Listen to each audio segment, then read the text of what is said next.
Orasi MIPA, orasi mahasiswa. Kembali lagi bersama saya Asti Ayudhya Pratiwi yang akan menemani kalian di beberapa menit ke depan dengan materi yang begitu dinanti-nanti. Nah, materi kita atau judul kita pada kesempatan kali ini yaitu pentingkah organisasi, SK organisasi mau dibawa kemana?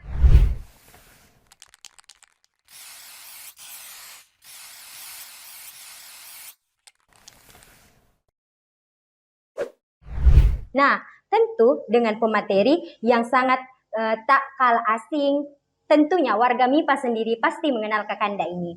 Nah, saya bacakan CV-nya terlebih dahulu ya.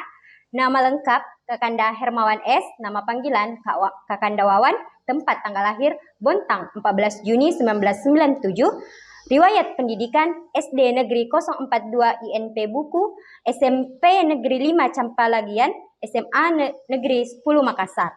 Riwayat organisasi HMJ Geografi, anggota UKM SAR UNM dan sekarang sedang menjabat sebagai Sekretaris Umum HMI Komisariat MIPA UNM Cabang Makassar tahun 2021-2022. Nah, langsung saja kita sapa Kakanda. Selamat sore Kak. Sore.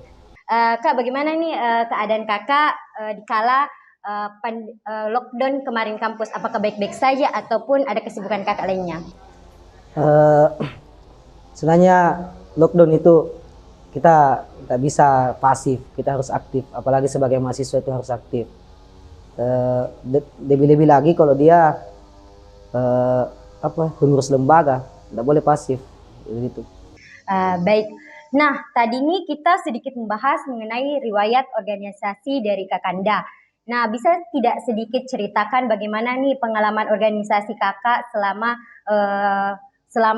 organisasi itu atau selama Kakak berkecimpung di lembaga tersebut? Ya. Saya ceritakan dari maba ini atau bagaimana? Ceritakan Miki dari riwayat organisasi Kakak, mungkin dari HMJ Geografi kah atau pengalaman-pengalaman lucu di. Jadi begini, kalau saya mau membahas tentang pengalaman organisasi saya, awal mula lembaga yang saya masuki saya itu adalah HMI. Itu pada saat saya semester 2, tidak salah. Itu saya masuk HMI, dan hal yang paling lucu itu saya paling benci dengan lembaga-lembaga yang seperti itu. Saya memang tidak suka lembaga yang semisal kayak lembaga himpunan, HMI. Saya suka itu kayak alam-alam, pecinta alam begitu. Nah, ada senior yang datang bahwa tidak mungkin kau katakan lomba itu pedis kalau kau tidak pernah rasakan, gitu. Jadi masuk akal juga. Jadi saya masuk, ternyata bagus. Lama-lama saya masuk, saya diskusi dengan senior-senior di HMI MIPA, di HMI cabang, dan dia sampaikan ke saya, kau juga tidak boleh fokus di OKP, fokus di lembaga-lembaga luar kampus. Kau harus aktif juga di himpunan, karena beda orientasinya begitu. Sehingga dari situlah saya memulai aktif di kepanitiaan. Setelah itu saya masuk di HMJ Geografi. Di situ dinamika di HMJ Geografi saya paling dapat juga di situ. Paling dapat di situ saya mulai belajar, oh begini ya jalan-jalannya kalau HMJ, yang selama ini saya mau pelajari politik itu bagaimana. Secara langsung kita belajar politik di dalam. Kita belajar bagaimana mewadahi adik-adik. Di situ kita langsung punya tanggung jawab begitu. Setelah itu, sementara saya menjabat, saya juga masuk di UKM SAR UNM dengan alasan itu kan memang tujuan saya suka kegiatan-kegiatan yang sifatnya lapangan. Nah, kebetulan UKM SAR UNM ini sifatnya lapangan dan betul-betul manusiawi gitu. Jadi saya masuk di situ, saya pernah juga mengurus, tapi dinamikanya juga saya dapat juga di situ, karena pada saat saya sementara menjabat sebagai Kapus Diklat pada saat itu, saya sudah jalankan semua kegiatan-kegiatan. Terus di HMI juga buka LK2. Pada saat mau mubes, buka LK2. Disitulah saya harus memilih antara LK2 atau saya mubes. Nah, pada saat rentang waktu menjabat saya ini sudah 3 kali LK2 yang saya batalkan. LKD yang ini yang keempat saya terpaksa memilih itu dan tidak ikut MIBAS. Tapi kan kalau keanggotaan di UKM Sarwanem itu yang ada anggota tetap dan ada pengurus, jadi DSI-nya itu DSI dari segi pengurus saja, bukan SI anggota. Jadi itu ya, sampai saya sekarang begini saya nikmati memang dunia kampus. Enak, saya dapat lembaga yang OKP, saya dapat himpunan yang administratif, saya dapat UKM SAR yang memang yang lebih terjun ke kemanusiaan gitu. Mungkin bahasan ini Kak sebenarnya persoalan pro dan kontra yang mendasar bagi semua orang. Nah, terkhusus bagi kawan-kawan atau teman-teman MIPA sendiri, yaitu perihal menimbang antara baik itu mengutamakan keorganisasian atau mengutamakan akademiknya. Nah, bagaimana nih tanggapannya Kakak sebagai narasumber dalam melihat hal tersebut? Apakah keduanya ini tidak dapat berjalan bersamaan? Ya. Sebenarnya begini, kalau saya mau berikan analogi, sama halnya tas dengan isinya begitu. Dia bisa sejalan, saling melengkapi, bukan bilang ada yang utama, ada yang paling utama, dia sejalan. Jadi apa gunanya lah tas tanpa isi, apa gunanya isi tanpa wadahnya begitu. Ya begitu, maksud saya begini, kita memang fokus akademik, fokus. Tapi ada sesuatu yang lebih penting didapatkan yang tidak didapatkan di akademik, itulah di organisasi. Ini sangat penting ini, karena dimanapun ketika kita selesai, basic-basic organisasi lah yang paling dibutuhkan. Kalaupun tidak dibutuhkan, suatu saat kita yang membutuhkan itu basic. Misal kita pernah jadi sekum, kita masuk di instansi, tanpa kita dididik secara langsung bagaimana persuratan dan lain-lain, itu kita sudah tahu basicnya di organisasi. Atau paling tidak public speakingnya sudah kita dapat begitu. Sedangkan akademik itu ya saya pernah katakan begini, oke lah kita akademik, kita kuasai misal ilmu fisika, geografi, kimia, tapi bagaimana menyampaikan itu kita tidak dapat didaktiknya. Kalau atau kita tidak dapat di ruang perkuliahan, kita dapat itu di organisasi secara tidak langsung. Tapi kan seperti ini Kak, apabila misalnya kita berjalan bersamaan, namun fakta yang didapat di lapangan bahwa tidak semua orang atau kawan-kawan MIPA yang mendengarkan pada kesempatan kali ini tidak sama semua manajemennya. Kadang ada yang cenderung ke organisasi, bahkan cenderung ke akademik. Mereka sebenarnya ingin melakukan keduanya, tapi lagi-lagi terhalang di manajemen. Bagaimana sih Kakak menghadapi, apakah pernah menghadapi masalah tersebut seperti dilema antara akademik dan organisasi? Saya tidak pernah hadapi hal seperti itu. Yang saya hadapi dilema antara lembaga yang satu dengan lembaga yang lain. Tapi antara lembaga dengan akademik itu tidak. Manajemen waktu memang penting. Kuliah jam sekian, tidak mungkin kita kuliah 24 jam. Pasti ada waktu yang disisakan untuk lembaga. Begitu. Jadi teman-teman juga yang fokusnya di lembaga sampai-sampai dia tidak ada kesempatan untuk kuliah, itu sebenarnya hancur juga, itu kacau itu. Maksudnya dia mau buktikan bahwa lembaga itu baik, tapi tingkah lakunya membuktikan bahwa ternyata anak lembaga itu kacau kuliahnya. Gitu. Jadi pernah saya katakan aktivis itu adalah mahasiswa yang fokus di lembaga juga fokus di akademik, begitu. Nah, ini Kak pasti masih banyak nih dari teman-teman kawan-kawan MIPA, terkhusus teman-teman yang baru duduk di bangku perkuliahan ini, yang sebenarnya bingung dia ini organisatoris atau akademik. Ini saya tanya dulu kepada Kakanda. Kakanda ini merasa dirinya sebagai organisatoris atau akademisi Kak? Perlu digarisbawahi perbedaan antara akademik dengan akademis. Akademik itu ya itu yang ruang perkuliahan, kuliah pulang, fokus kuliah, dan itu kita tidak bisa juga dipermasalahkan itu, karena memang tujuan utamanya mungkin teman-teman yang lain itu hanya untuk kuliah. Akademis itulah yang tidak hanya mempelajari ilmu misal fisika, tapi dia juga mempelajari ilmu hukum, ilmu dan lain-lain, dan itu kadang kita dapatkan di lembaga kayak begitu. Itu dimaksud dengan akademis. Sedikit garis bawah itu. Apa tadi yang dijelaskan tentang organisasi? Yang maksud saya Kakak ini merasa Kakak sebagai masuk ke golongan apa nih, organisatoris atau akademik atau kedua-duanya? Karena kan tadi seperti yang dipaparkan kakak mengatakan bahwa semuanya bisa berjalan bersamaan. Kalau begitu kan kadang kita tidak bisa menilai diri kita tuh. Yang nilai itu ya teman-teman sekitar, apakah saya ini organisatoris, akademis, atau aktivis. Itu makanya kalau persoalan menilai kita tidak bisa karena penilaian yang sebenarnya kan orang lain. Meskipun sebenarnya kita katakan kita aktivis, kalau orang lain tidak, organisatoris, orang lain tidak begitu. Nah, kemudian ini Kak, nah kan tadi kakak bilang organisasi dan akademik itu bisa berjalan bersamaan. Namun yang mau saya tanyakan ini, apa yang bisa saling menunjang atau antara satu sama lainnya? Misalnya apa yang dapat akademik tunjang untuk organisasi dan organisasi yang tunjang untuk akademik? Ya, sangat bagus pertanyaannya. Itu pernah saya alami tuh. Begini,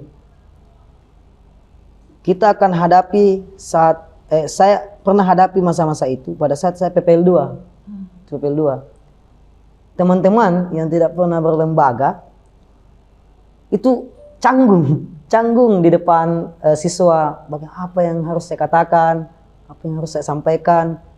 Malulah sampai muka itu pink begitu. Saya masuk dengan bangganya. Saya biasa public speaking depan adik-adik, saya biasa public speaking dengan teman-teman, baik dalam hal kepanitiaan, dalam hal kegiatan-kegiatan besar, saya biasa. Kenapa saya mesti canggung? Ini kan siswa, canggung. Jadi ini organisasi menunjang akademik, begitu. Kalau akademik yang menunjang organisasi, kita lihat ini ada hubungannya dengan tingkat keseksian lembaga. Karena adik-adik biasa memandang pengurus lembaga ini IPK-nya 2,0, 1,0, sehingga minat berlembaganya adik-adik ini tidak ada. Nah, jadi yang menunjang akademik ini mampu menunjang organisasi dan mampu membuat organisasi itu seksi, lembaga itu seksi. Jadi begitu. Tapi di sisi lain kan kita harus kembalikan ke kesadaran teman-teman yang menilai bahwa kita tidak bisa memandang individu untuk mewakili lembaga. Tidak bisa, tapi ya kembali kita mainkan itulah, perbaiki akademik supaya seksi lembaga. Ya, ini lagi juga Kak, banyak sekali masalah mungkin yang buat para teman-teman MIPA ini takut atau canggung untuk masuk ke dalam suatu lembaga. Yang terkhusus ini masalah orang tua Kak. Banyak itu seorang anak yang ketika masuk sebuah lembaga itu orang tuanya langsung berpersepsi bahwa pasti dia akan lebih fokus pada lembaganya dan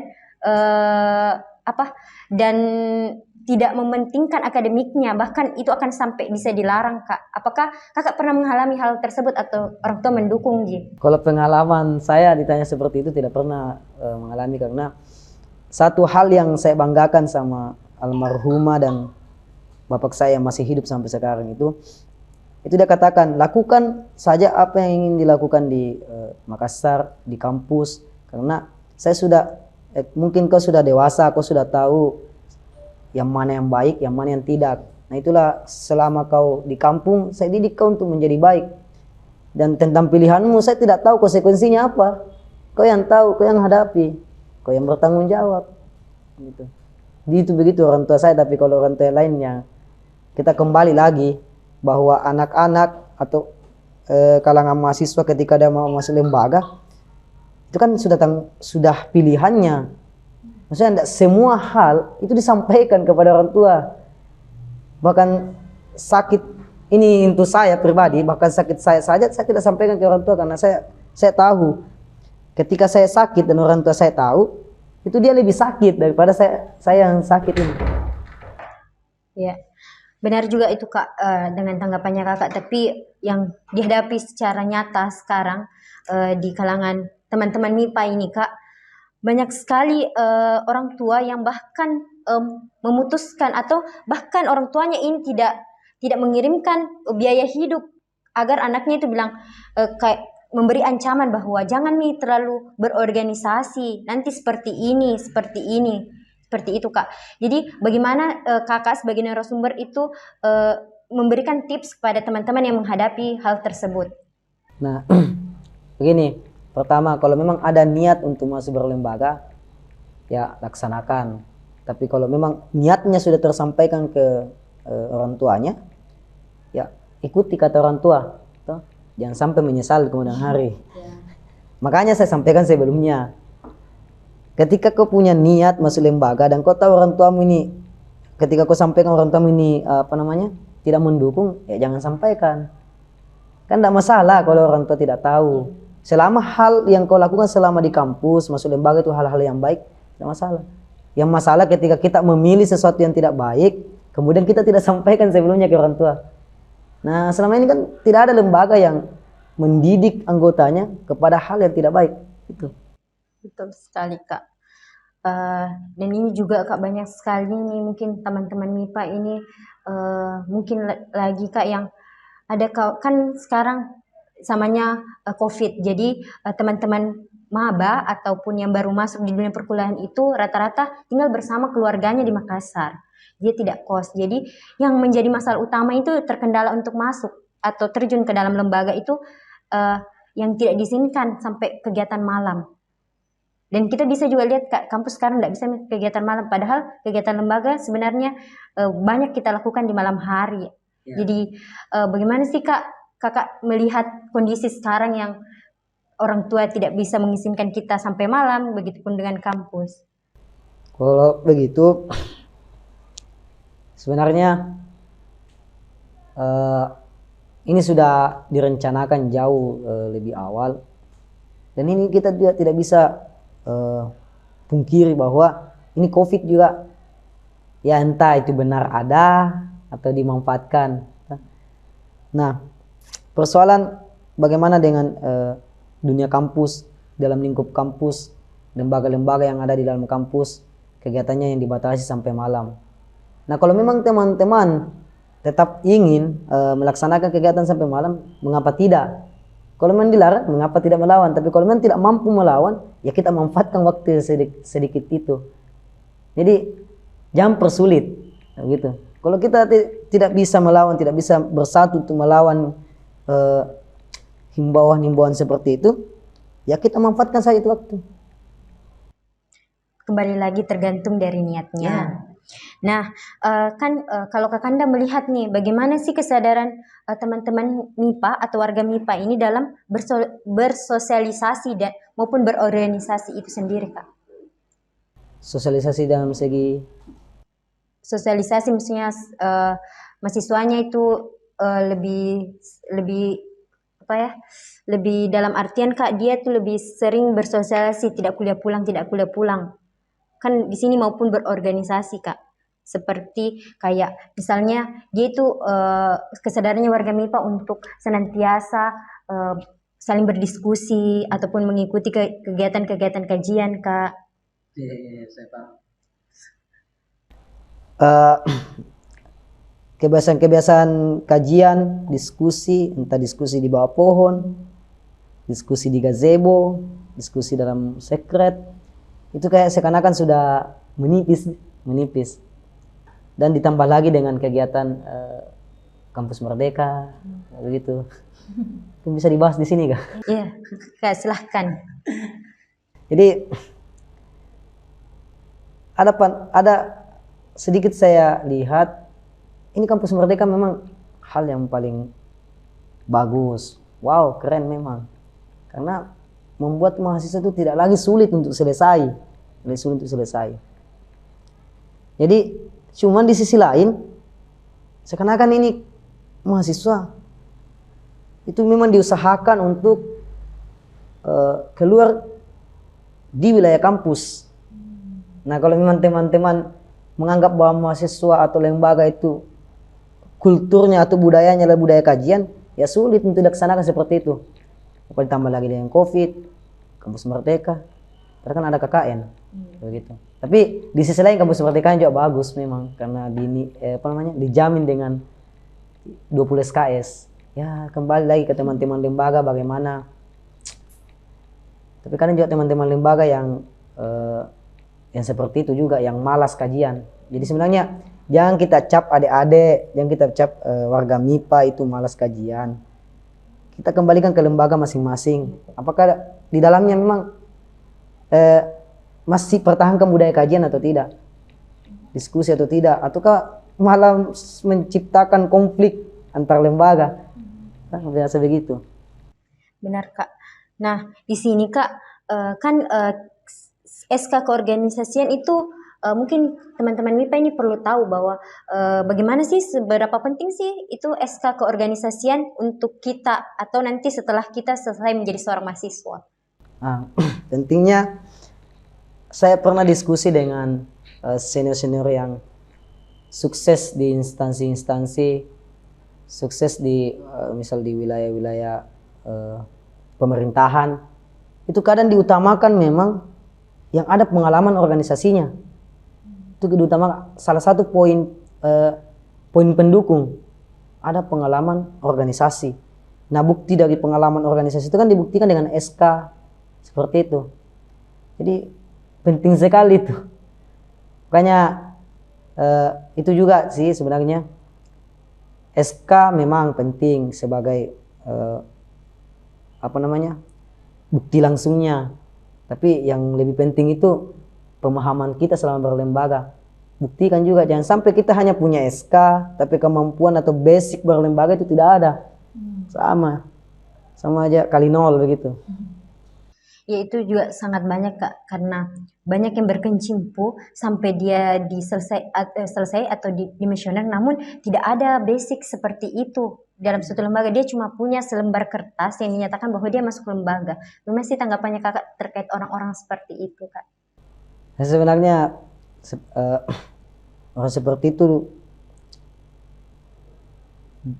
dia tidak rugikan teman-temannya, tidak rugikan orang tuanya. Tapi sebenarnya kembali ke dirinya. Seandainya memang seperti itu, dia hanya membawa selembar SK, ya sebenarnya dia hanya rugi di waktu. Sedangkan waktu kan bisa digunakan untuk belajar itu dalam lembaga.